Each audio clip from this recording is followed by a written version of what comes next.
Pues vamos, empezamos como siempre con una oración.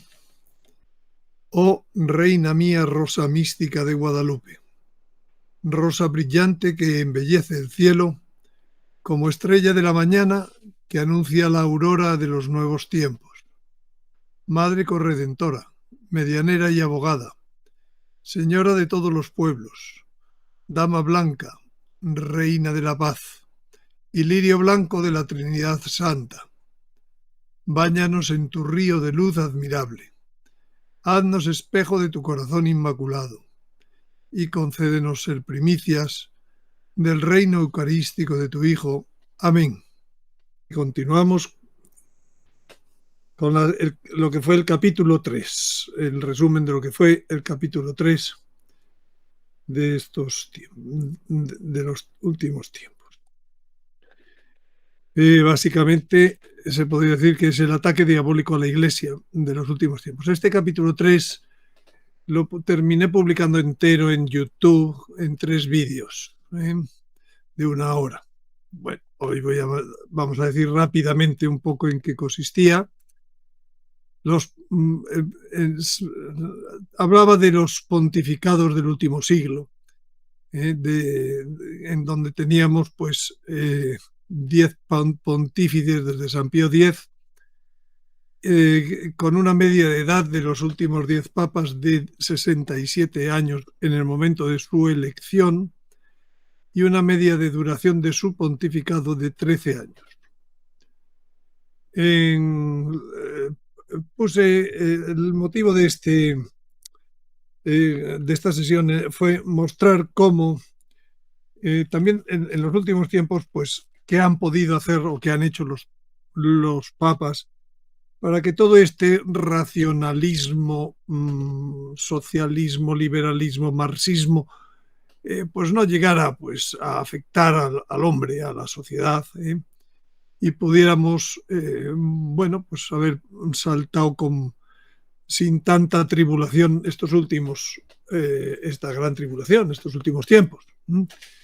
Entonces, el resultado de todo ese análisis fue decir que, bueno, la Iglesia está en este momento, en este siglo, muy atacada por el diablo, y especialmente a través de como herramienta del ataque, la masonería. Y entonces, pues, la conclusión era cómo, a pesar de los ataques del diablo, y a través de la masonería, pues el Espíritu Santo se terminaba viendo cómo seguía gobernando a la Iglesia. Puse el ejemplo de la elección de Pío X. En su cónclave participaron 62 cardenales. El favorito era Mariano Rampolla, un cardenal que había sido el secretario de Estado de los últimos 16 años del pontificado de León XIII. Nació en Sicilia, en familia aristocrática, ordenado en 1866 y arzobispo en 1882. Nombrado cardenal en 1887 y a los 3 meses secretario de Estado. 1887, y este cónclave es en 1904. Llevaba 16, 17 años ya de secretario de Estado.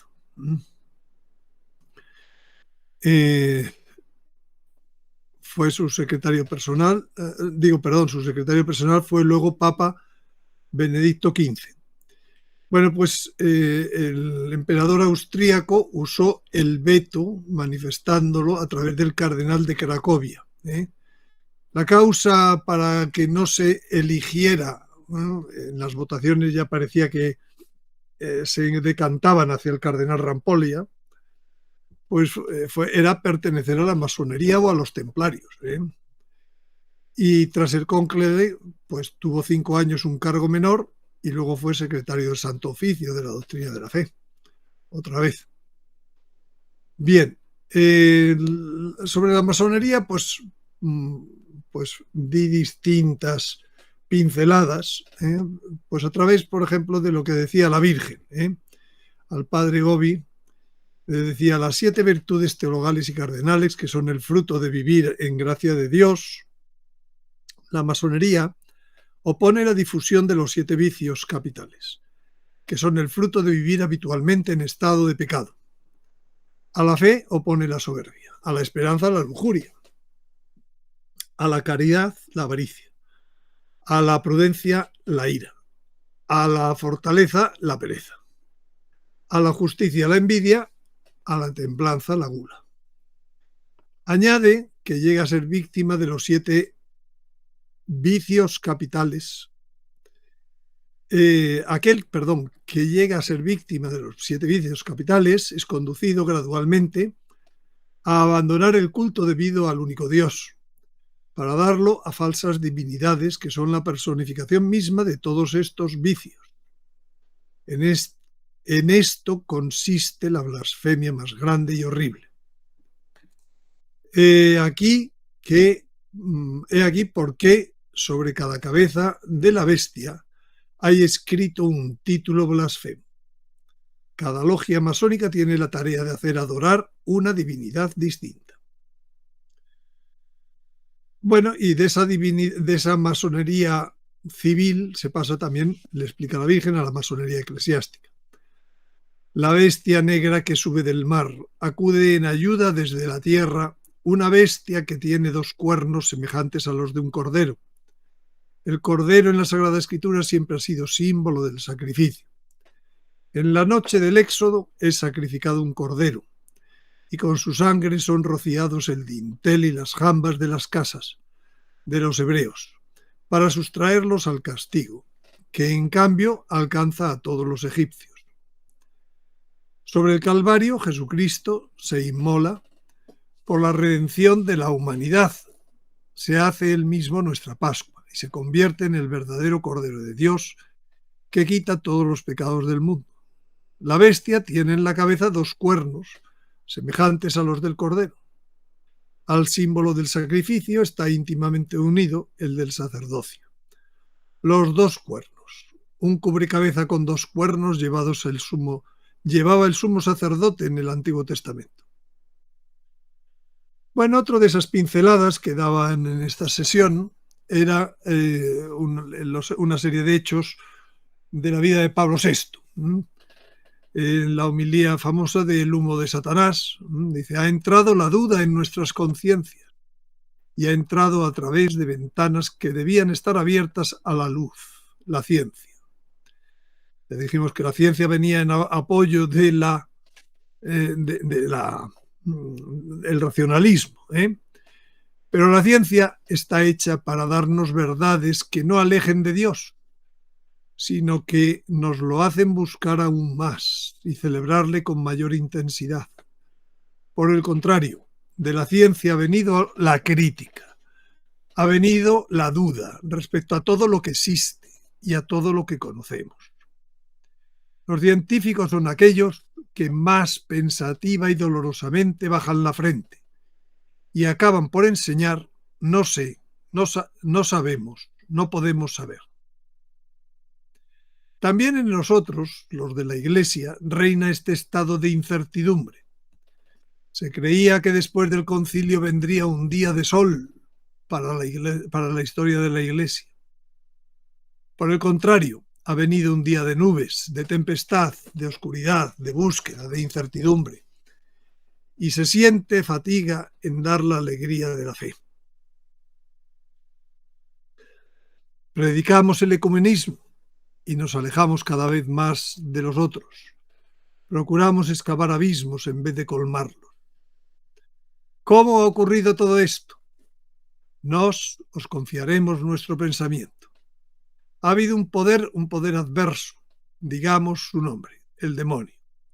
Este misterioso ser que está en la propia carta de San Pedro que estamos comentando y al que se hace alusión tantas y cuantas veces en el Evangelio, en los labios de Cristo, vuelve la mención de este enemigo del hombre. Creemos en algo preternatural venido al mundo precisamente para perturbar, para sofocar los frutos del concilio ecuménico y para impedir que la Iglesia prorrumpiera en el himno de júbilo, por tener de nuevo plena conciencia de sí misma. Luego otro de estos episodios es el del cardenal Gañón, que despacha con él pues en el año 78, poco antes de la muerte, después de haber sido el investigador al que se le encarga estudiar cuál es la penetración de la masonería dentro de la curia. Dice en aquella conversación ya con el Papa, dice, un masón, continuó Gañón, un masón nombrando a cada nuevo obispo del mundo. Y a cada nuevo arzobispo le da una sede metropolitana, y a muchos de ellos les garantiza un sombrero de cardenal y un voto en la próxima elección papal.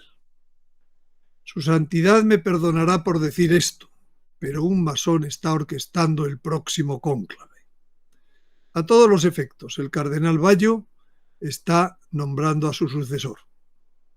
Y a juzgar por la entrevista que acaba de conceder a Le Monde, el arzobispo mostró al Papa la página correcta del informe resumido. Su eminencia, este mismo cardenal, es él mismo, su candidato favorito para Papa. Quería ser Papa el cardenal Bayo, y era el masón, que había sido nombrado por el propio Pablo VI.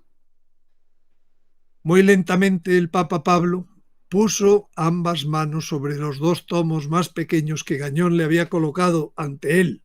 Los hizo girar, luego empujó el conjunto de documentos hacia el visitador apostólico, sentado. Santo Padre, pidió el visitador, desconcertado, una explicación. El Papa Pablo, sin embargo, permaneció en completo silencio. Apartó la mirada de los libros y volvió a suspirar. Gañón se quedó absolutamente quieto. Había tanto silencio que por primera vez oyó el reloj del escritorio marcar los segundos. El viejo papa estaba pensando y Gañón no quiso interrumpirlo. Cuando pasó medio minuto largo, el pontífice se enderezó de nuevo y cogió el vaso de agua. Bebió y aclaró su garganta, como preparándose para hacer un anuncio. Querido hermano, comenzó. Sus ojos tristes y cansados se centraron en Eduard Gañón directamente. Tienes ante ti a un anciano cansado, que se encuentra en el umbral de la muerte y se prepara, en estos días, para encontrarse con su Creador y responder por sus muchos pecados y faltas. Los ojos del arzobispo Gañón se abrieron de par en par. ¿Se le iba a pedir que escuchara la confesión del Papa? Esto no estaba en el guión. ¿A dónde iba a llegar con esto? El pontífice apartó los ojos del visitante y comenzó a mirar hacia arriba. No hacia el techo decorado, sino de alguna manera por encima y más allá de él. Parecía medio perdido, medio bendecido. Santo Padre, Gañón le llamó. El Papa miró de nuevo a su visitador apostólico. Le rogamos que guarde todo esto, su invaluable investigación, manténgalo bajo su custodia, manténgalo sano y salvo. No lo deje aquí con nosotros, no lo deje aquí, repitió. Cuando dejemos de ser la gran carga en la que nos hemos convertido para este sagrado oficio, tendrá a bien llevar todo este asunto a nuestro sucesor más joven y más fuerte. El futuro próximo, no el remoto, corrigió el cansado anciano. Estamos en el umbral de este mundo y del siguiente. No se le hará esperar mucho, excelencia. Gañón vio que no pronunciaba estas palabras a la ligera, ni parecían pesarle. Le pedimos que guarde esta valiosa información en un lugar seguro y para usted mismo. Le encargamos que explique todo lo que tiene ahí, todo lo que ha intentado explicarnos esta mañana a nuestro sucesor. Eduard Gañón no podía creer lo que escuchaba. ¿Era esto una pesadilla un sueño extraño y horrible del que no podía despertar? El campanario de San Pedro sonó 2 veces sus campanas para marcar las 10:30. No, no estaba soñando. Sí, esto era de verdad. Y sí, la audiencia estaba a punto de terminar.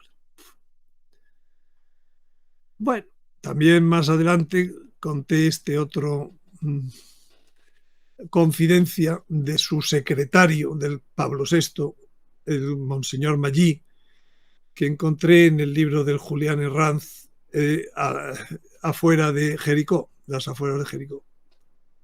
Dice, a los historiadores, está hablando el Papa Pablo VI, a los historiadores de la Iglesia les corresponderá explicar también con detalle los terribles porqués de otra confidencia de Pablo VI a Magí. Poco tiempo antes, una tarde de domingo, cuando bajaban los dos a la biblioteca privada del Papa. De pronto, deteniéndose, exclamó: «Tantos amigos, y ahora estoy solo.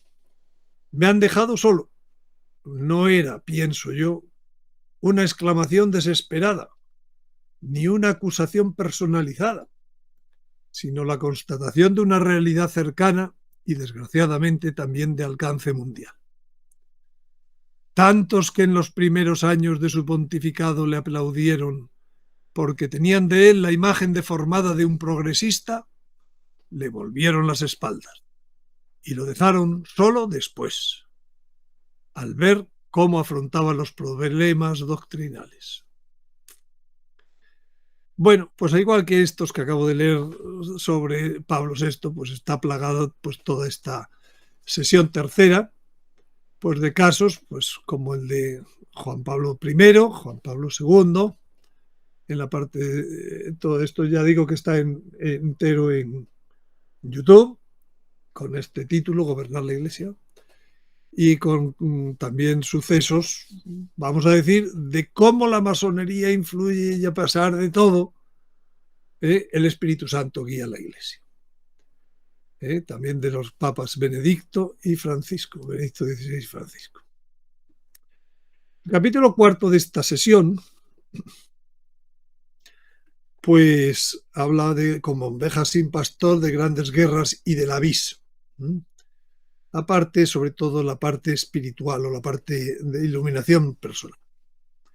Decían en esas diapositivas: desde el punto de vista escatológico, los católicos están como ovejas sin pastor en estos últimos tiempos. Como dice la Virgen al Padre Gobi, no se han acogido mis invitaciones. No han sido creídas mis intervenciones extraordinarias. Se ha procurado que caiga en el vacío cuanto he hecho. Voy a decir, se ha procurado y se sigue procurando para librarnos de los peligros que os acechan. Para libraros de los peligros que os acechan. Ahora en la Iglesia, Nuevo Israel de Dios, demasiadas veces se ha obstaculizado con el silencio y el repudio la acción salvadora de vuestra Madre. Celeste profetiza de estos últimos tiempos. Se lo decía en el año 82 al Padre Gobi. Los católicos somos los menos sensibles al momento histórico por el que va a pasar la humanidad. Protestantes, islámicos, etc., son más conocedores. Parece hoy en día herejía pensar en tiempos escatológicos entre los católicos.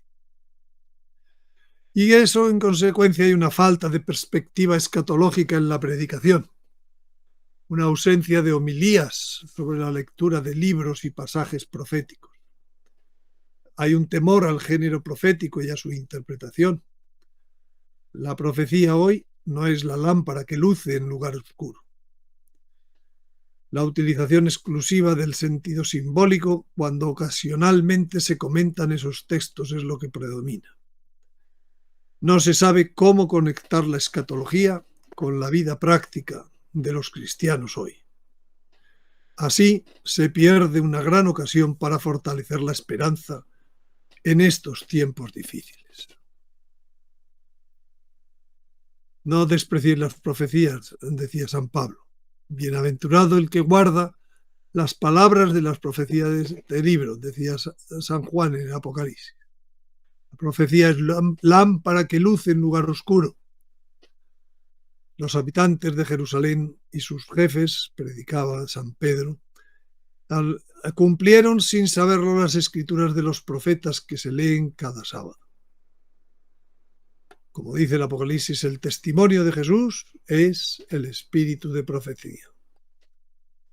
Y cuando venga el Hijo del Hombre, entonces encontrará fe sobre la tierra. Bueno, como elementos profetizados están estas próximas guerras, en la cual está, pues básicamente dos en la Sagrada Escritura.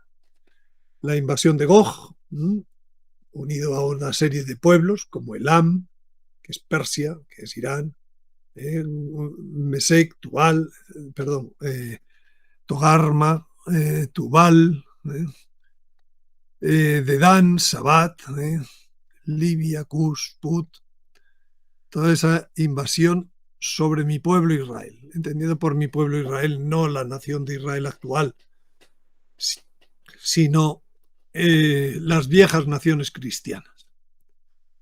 Entonces, pues esas son las guerras que nos están descritas pues en diversos profetas, el principal Ezequiel, capítulo 38. Hay mapas en las profecías privadas en donde se ve pues los caminos que seguirán distintas columnas de esa invasión de Rusia. Y el segundo de las guerras próximas, de las que habla la Sagrada Escritura, es las bombas nucleares, que Zacarías pone pues camino de Irán. Alcé luego los ojos y vi, salían dos holocaustos y la ira estaba en sus alas, porque tenían alas como de cigüeña, y levantaron el contenedor desde la tierra, y entre la tierra y el cielo. Pues esas son las cigüeñas de las que advierte. Y pregunta, dije entonces al ángel que hablaba conmigo, ¿a dónde llevan el contenedor, esas cigüeñas? Me contestó, a poner su morada a la tierra de Senaar. Hoy es parte de Irán, y establecerse y posarse allí sobre su asiento. Dice el profeta Jeremías, pues he aquí que Yahvé en fuego viene, y como torbellino son sus carros, para desfogar su cólera con ira, y su amenaza con llamas de fuego. Porque con fuego Yahvé va a juzgar, y con su espada a toda carne, y serán muchas las víctimas de Yahvé. Así dice Yahvé Sebaot. Mirad que una desgracia se propaga de nación a nación y una tormenta surge del fin del mundo. Habrá víctimas de Yahvé en aquel día, de cabo a cabo de la tierra. No serán plañidos ni recogidos ni sepultados más. Se volverán estiércol sobre la haz de la tierra. Tremendo, las guerras que se dicen. Pero todas esas guerras, pues a pesar de todo, Dios no las dejará llegar a ser un holocausto nuclear.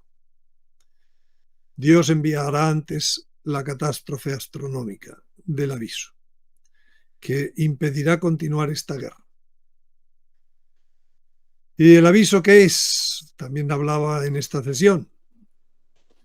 Pues según Isaías dice, será doblegado el escudo, el orgullo del mortal, será humillada la arrogancia humana.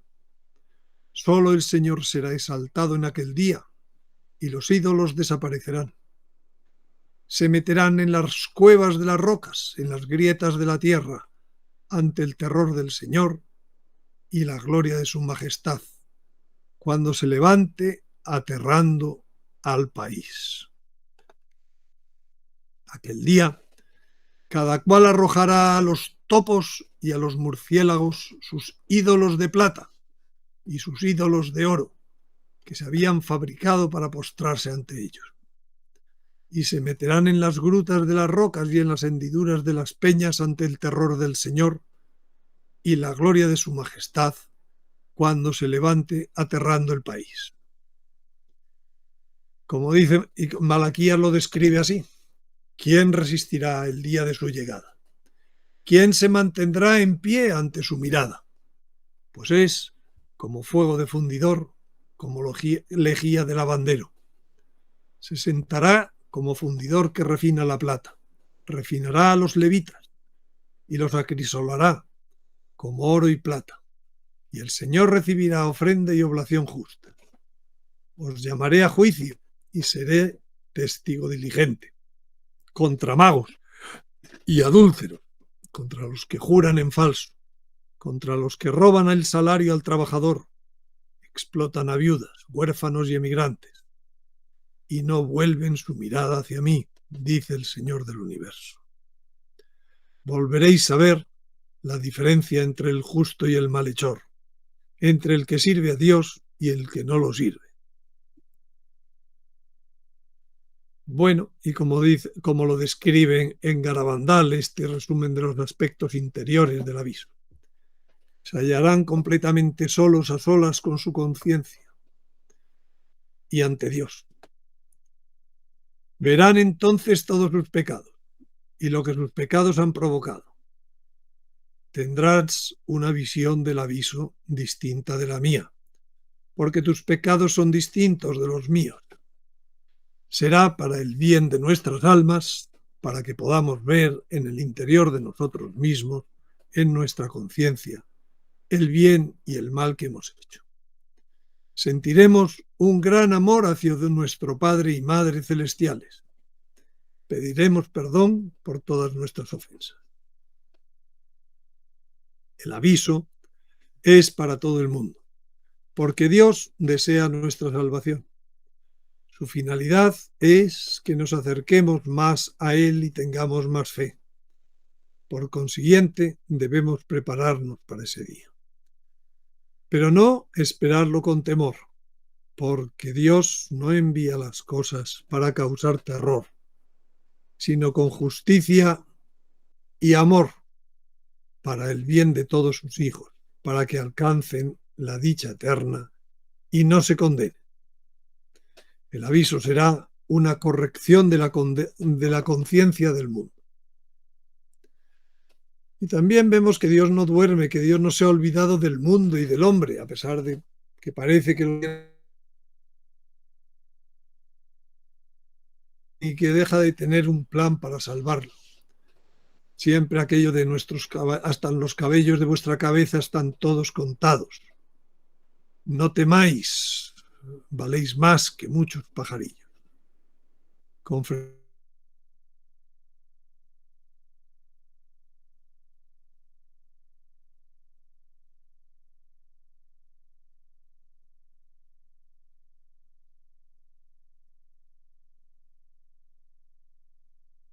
primicias, las tres gracias principales que reciben.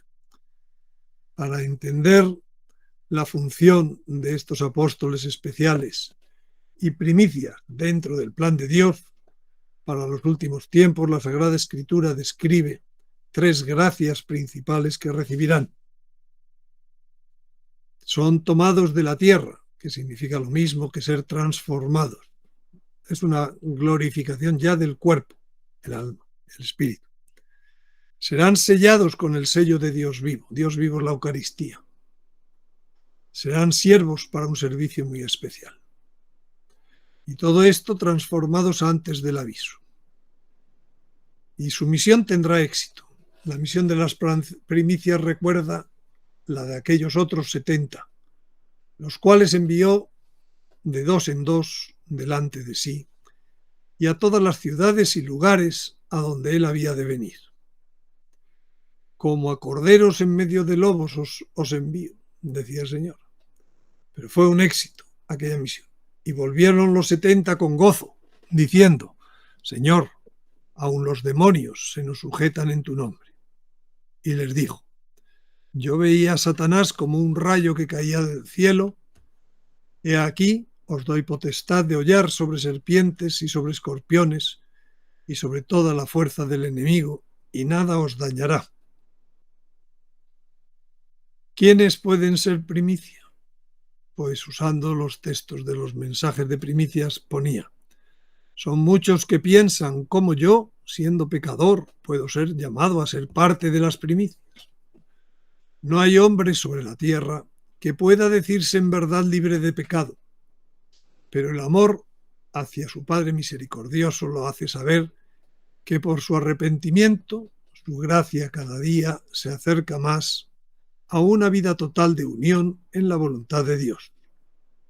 El Señor llama a cada una de mis primicias sin importar su clase o condición, con tal de que, abiertos al Espíritu Santo, reciban las gracias con las que os deseo colmar. De dos en dos reciben su misión, que inicia con una intensa vida eucarística. De todas las naciones os convocaré, y seréis la gloria de mi Hijo Jesucristo y de mi hija, la siempre Virgen María.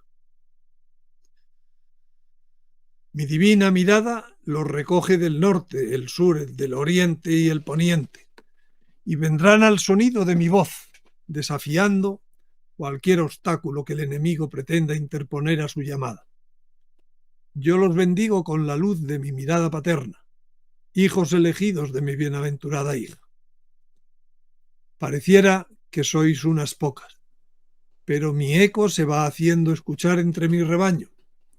Habéis visto cientos, miles, y seréis cientos de miles, hasta completar el total de los sellados por mis enviados, mis mensajeros, mis ángeles.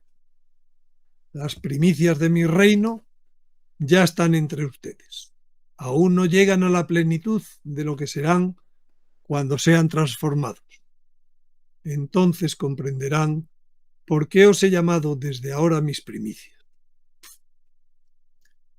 Bien, en el capítulo 5 hablábamos de la parte del aviso que tiene que ver con la naturaleza, porque la naturaleza en estos tiempos va a reivindicar al Creador frente al hombre. Para ello hablaba de los dos modos de medir el tiempo, el modo orbital o gravitacional, que es el tiempo que tarda en orbitar un planeta, frente al modo atómico, que es el tiempo que tarda en orbitar una partícula atómica, basado en procesos eléctricos y o magnéticos. Entonces son dos modos distintos, son dos relojes distintos. Dios enseñó a medir el tiempo por los astros, el sol, la luna y las estrellas. Dijo Dios: existan lumbreras en el firmamento del cielo para separar el día de la noche, para señalar las fiestas, los días y los años. El movimiento gravitatorio, es decir, el orbital, es constante. Sin embargo, los relojes basados en procesos atómicos no son constantes, por el incremento continuo de la energía de punto cero. Hasta el punto que está calculado que en los primeros 4 días orbitales se marcaron 6.000 millones de años por los relojes atómicos. Hay una ecuación para transformar el tiempo atómico a orbital, obtenida mediante el corrimiento al rojo de las galaxias lejanas. La función obtenida es válida ya para los 2.688 años tras la creación, que es esta la fórmula y que está explicada en el sitio web este. De este modo, Setterfield encaja con ellas las 4 catástrofes bíblicas con las 4 grandes extinciones geológicas. La catástrofe final del Precámbrico es el diluvio. La extinción del Pérmico es Babel, la torre de Babel. La extinción del Cretácico en el Terciario, el Coipetrías, el llamado límite Cate, es la catástrofe de Peleg. En sus días fue dividida la tierra, dice en Génesis 10. Y la catástrofe que los geólogos llaman final del Eoceno, no es más que la de Sodoma y Gomorra. Aquí estaban en esta gráfica pintadas las tres con los millones de años y aquí a qué corresponde. La primera catástrofe, la del diluvio, debida, según la Sagrada Escritura, al tema de los nefilines. La segunda catástrofe al tema de la soberbia del hombre en Babel. La tercera de Peleg, debida a la reconstrucción de nefilines en los animales, que eran los dinosaurios. Y la cuarta y última, el vicio, la catástrofe de Sodoma. Todo esto son, por tanto, hay que medir las cosas con los tiempos orbitales para saber su verdadera antigüedad.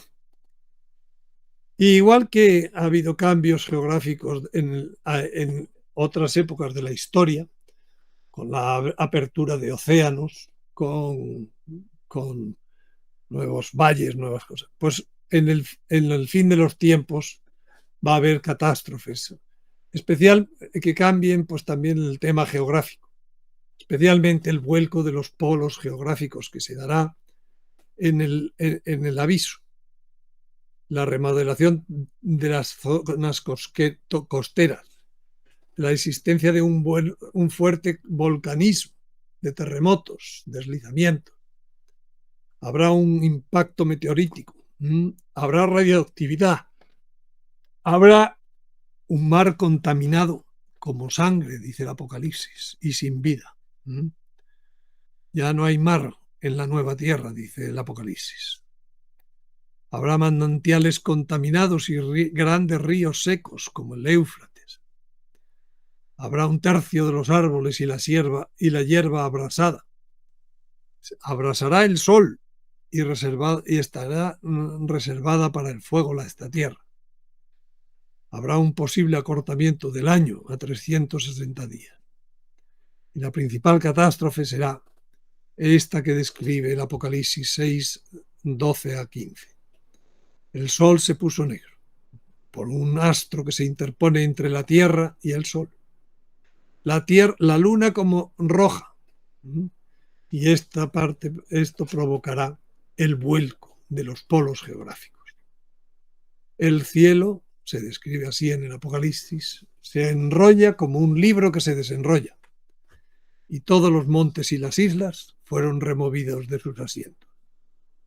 Ese es el vuelco de los polos geográficos, cuyas consecuencias son una onda de marea global hasta cientos de metros de altura, huracanes que barren la superficie, cambio de la estación climática, pérdida o acentuación de la gravedad durante unos minutos, magnetismo y electricidad alterados, cosechas destruidas, y se provoca o acentúa una crisis económica. Tenemos reconstrucciones que presenté en esa sesión de lo que se verá, por ejemplo, desde España. Y hay multitud de profecías sobre este hecho. El sol se oscurecerá, dice San Mateo, y la luna no dará su luz. Aquel día yo haré ponerse el sol a mediodía, y en plena luz del día cubriré la tierra de tinieblas. Subirá toda entera como el Nilo, se encrespará y bajará como el Nilo de Egipto. Él llama a las aguas del mar y sobre la haz de la tierra las derrama. Hace oscurecer el día en noche. El sol se cambiará en tinieblas. Entonces la luz de la luna será como sangre. Todo esto son distintos profetas. Todos hablan del mismo fenómeno. En el aviso morirá gente, dicen algunas personas. El aviso no es solo un hecho espiritual. Pues la verdad es que tiene, según la Sagrada Escritura, un gran terremoto, una alteración del eje terrestre, una onda de marea global y vientos huracanados. Esto se pudo ver también en Garabandal con el testimonio de la tía Maximina a los pocos días del 1 de enero de 1965. dijo la tía, contaba la tía Maximina sobre Conchita. Me dijo que íbamos a sufrir cualquier día un desastre horrible en todas las partes del mundo. No me dijo lo que era, pero sí que ella está esperándolo, ya todos los días. Esto viene antes del milagro. No sabe cuánto durará. Podemos sufrirlo de noche o de día. Dice que si ella no supiera ya lo que es el castigo, diría que qué más castigo que este. En realidad es el mayor castigo desde el diluvio. De él ha hablado Sor Lucía. La punta de la lanza como llama que se desprende toca el eje de la tierra. Ella se estremece. Montañas, ciudades, villas y aldeas con sus habitantes son sepultadas. El mar, los ríos y las nubes salen de sus límites, desbordándose, inundando y arrastrando en un remolino casas y gente, en un número que no se puede contar.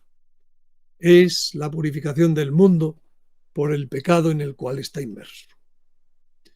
He presentado también en esa sesión algunos mapas como este, en donde se ven las ciudades de Estados Unidos y en azules y verdes las zonas que pueden estar hasta inundadas entre 200 y 400 metros.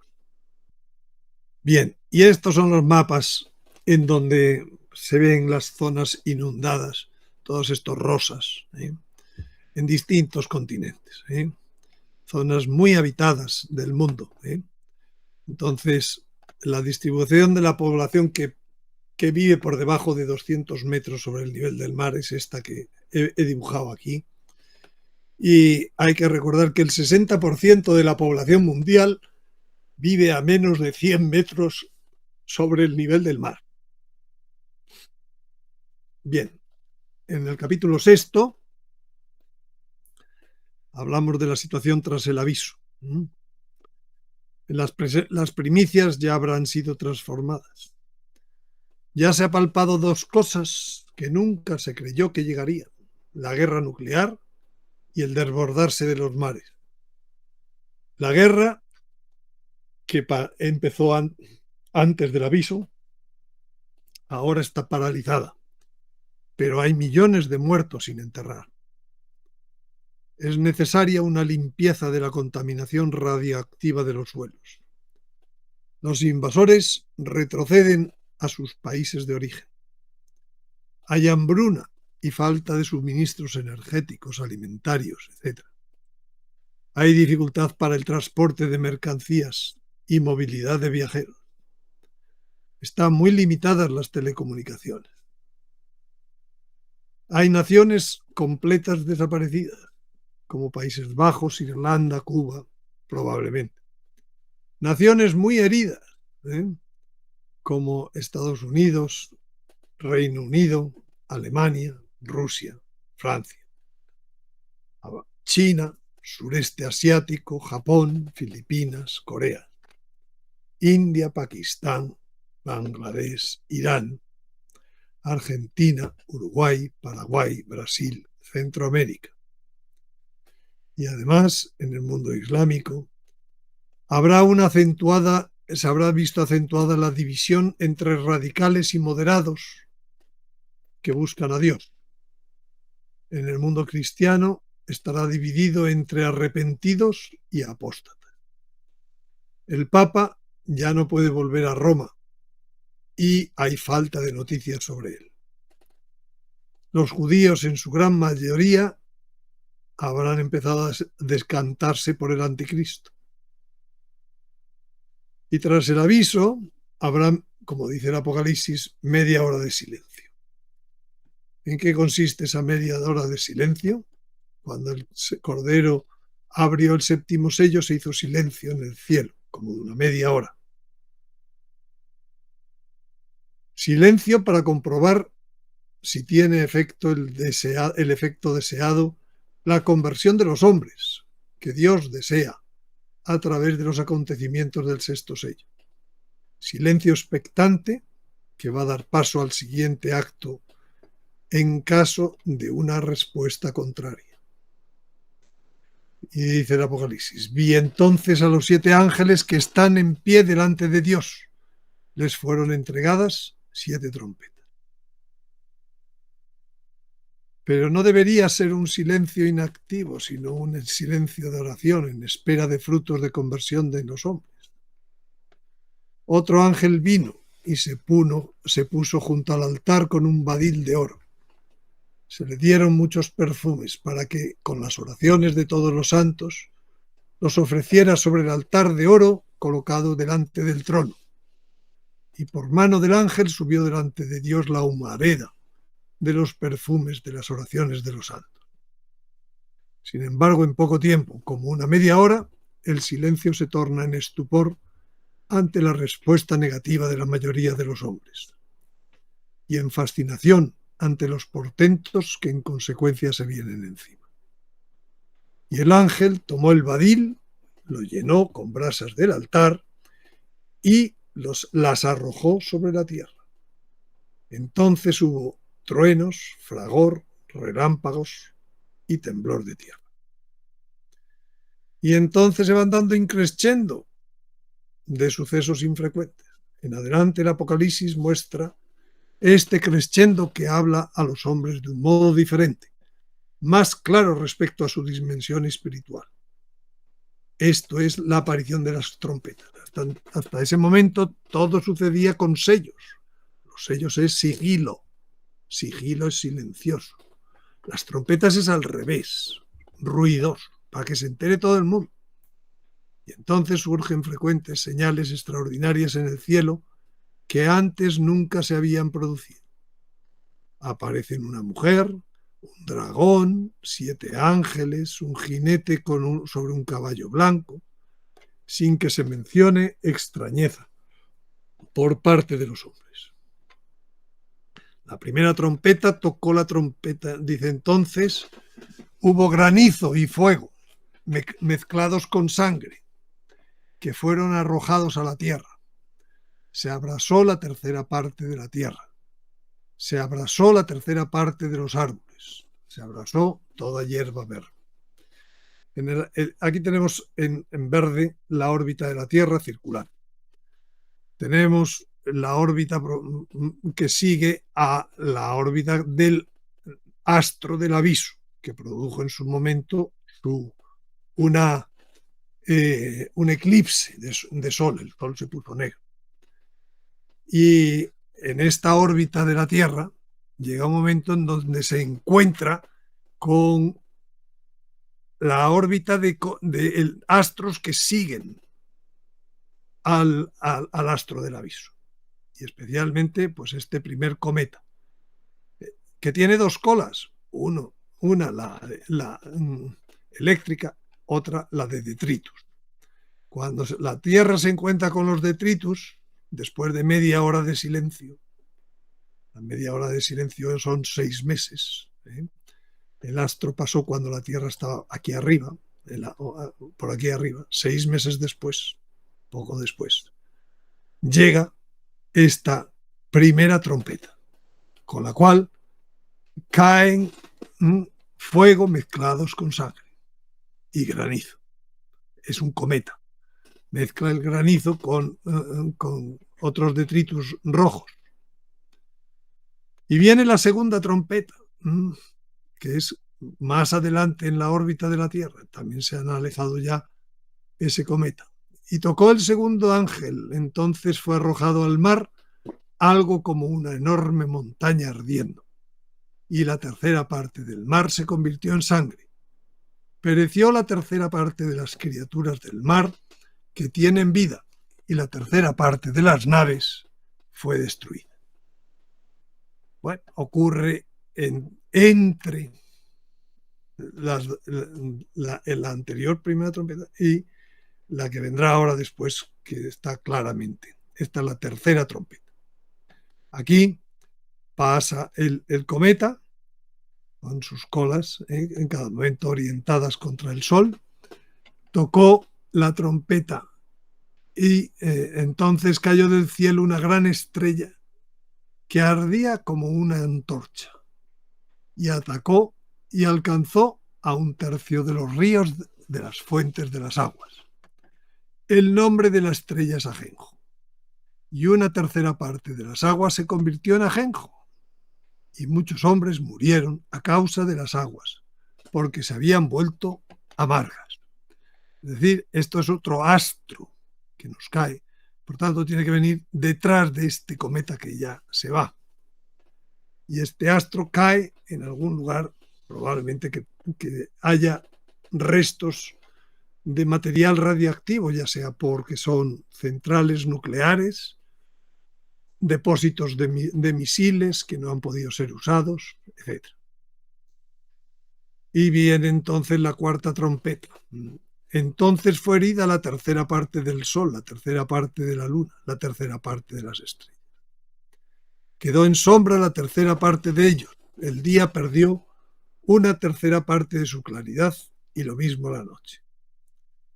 Como el fenómeno afecta a la luz de todos los astros, esto encaja como consecuencias de la catástrofe anterior en la que hemos tenido a Ajenjo, un choque de un gran meteorito.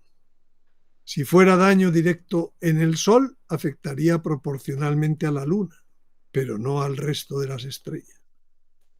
Sin embargo, el polvo y el humo del choque del astro Ajenjo contra la Tierra es suficiente para oscurecer el paso de la luz de cualquier astro. Bueno, pues de los tiempos del Éxodo, porque ahora los tiempos se ponen difíciles como entonces, podemos sacar, hablaba en esta sesión, otra lección. A pesar de su globalidad, toda la serie de calamidades fue selectiva según dos modos de reaccionar de los hombres. Porque el Señor sabe librar de las pruebas a los piadosos y guardar a los impíos para castigarles en el día del juicio. Es decir, serán castigados los impíos y no serán castigados los piadosos. Sorprendentemente. Sorprendente elección de las fuerzas naturales. El pueblo escogido, minoritario y obediente a Moisés, fue librado de las plagas milagrosamente, de las plagas de Egipto. Ya ocurrió. A fin de que sepas que yo soy Yahvé en medio de la tierra. Sin embargo, el faraón y los siervos que no hicieron caso de la palabra de Yahvé sufrieron todos sus efectos. Además del aviso, vendrá el milagro del que se hablaba también en esta sesión. El mayor milagro desde la resurrección, decía Conchita. Lo más importante tras la resurrección es la transformación. El otro modo de glorificación del cuerpo, el que siguió la Virgen. Los sacerdotes tendrán una prueba en el milagro de la transustanciación y de la presencia real de Jesús en la Eucaristía. La transformación, recordemos, es causada por el poder transformante de la Eucaristía. Los asistentes tendrán una experiencia sensible de la inhabitación trinitaria en la propia alma, si están en gracia. Dijo el padre Lafiner, esto es también una experiencia sensible de ser Eucaristías vivientes. Está relacionado con la maternidad espiritual de la Virgen, decía el padre Luis Andreu, porque cuando vio el milagro. Por la mediación materna de la Virgen, como muestra la mujer del Apocalipsis y la Virgen de Guadalupe. Estos contenidos del milagro, pero hay más. Mostrará un anticipo palpable de la frase: el que come mi carne y bebe mi sangre tiene vida eterna, y yo le resucitaré en el último día. Y de cómo esto se concretará en las próximas realidades históricas. Es decir, las personas que vean el milagro se verán durante unos minutos como Eucaristías vivientes. Como decía Conchita, será una visión, pero no como ver a la Virgen, sino como milagro del sol de Fátima. Pero mucho más, y no es astronómico. Eso es lo que se sentirá en el milagro, ser Eucaristía viviente. Durante el milagro veremos la gloria de Dios. Pero por una gracia especial no moriremos, decía Tomás Fay. No quedará duda de que el milagro viene de Dios, decía Conchita. Y habrá hechos de confirmación del milagro. Los enfermos sanarán, los pecadores se convertirán. Quedará una señal visible que no se pueda tocar, pero sí fotografiar o filmar en los pinos y en distintos lugares donde se dé el milagro. Yolo Mangino y Padre Luis Andreu aparecerán glorificados en el mismo día y al día siguiente, respectivamente. El Papa lo verá el milagro, esté donde esté. Esto parece confirmar que habrá tenido que salir de Roma y esconderse. Pues la situación de persecución a los cristianos del entorno del aviso aún persistirá en la mayor parte del mundo. Poco antes del milagro ocurrirá algo por lo que mucha gente dejará de creer en el propio milagro. Me preguntaba yo si esto no sería esta nueva ristra de desaprobaciones de alguna serie de apariciones. Supongamos que puede ocurrir que Garabandal sea considerado que no consta la sobrenaturalidad, que consta la no sobrenaturalidad, que por tanto obsta a la sobrenaturalidad.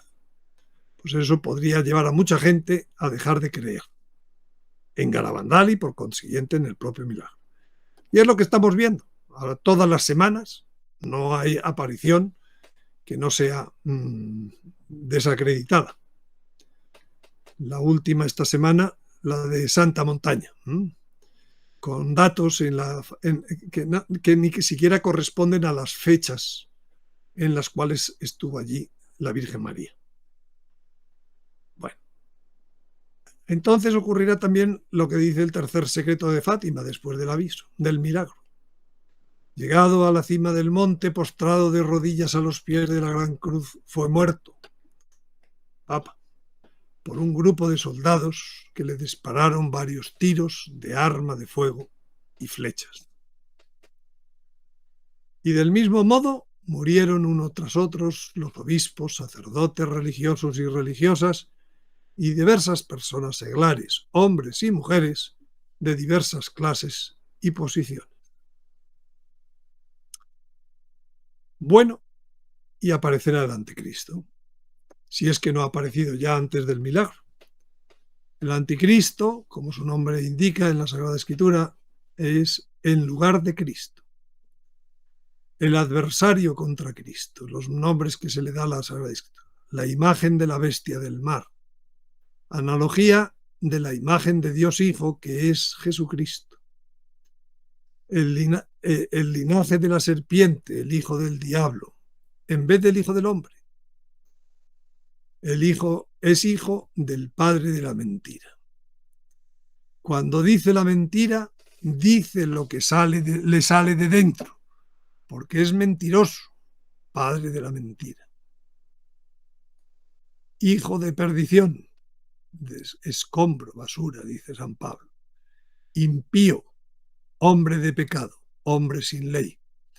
Mentiroso frente a Cristo, que es la verdad. Hábil en engaños, decía Daniel. Y otros nombres sobre su tarea. Jefe de Israel, profanador e impío le llama Ezequiel. Desolador le llama Daniel. Rey de Babilonia, tirano, de la Babilonia pueblo, o sea, de todo el mundo. Dominador con ira de las naciones le llama Isaías. Bastón de déspotas, opresores o impíos. Destructor de los gentiles, dice Jeremías. Hombre malo y violento, dice el Salmo. Enemigo cruel, Vuelvo a recordar que todas estas cosas están bien explicadas, escritas, sistematizadas en el libro, en la segunda parte del libro, la parte escatológica, ¿eh? Así que si no lo tienen, pues consíganlo cuanto antes en versión papel o PDF. Pues recuerdo el canal de suscripción donde están estas series todas.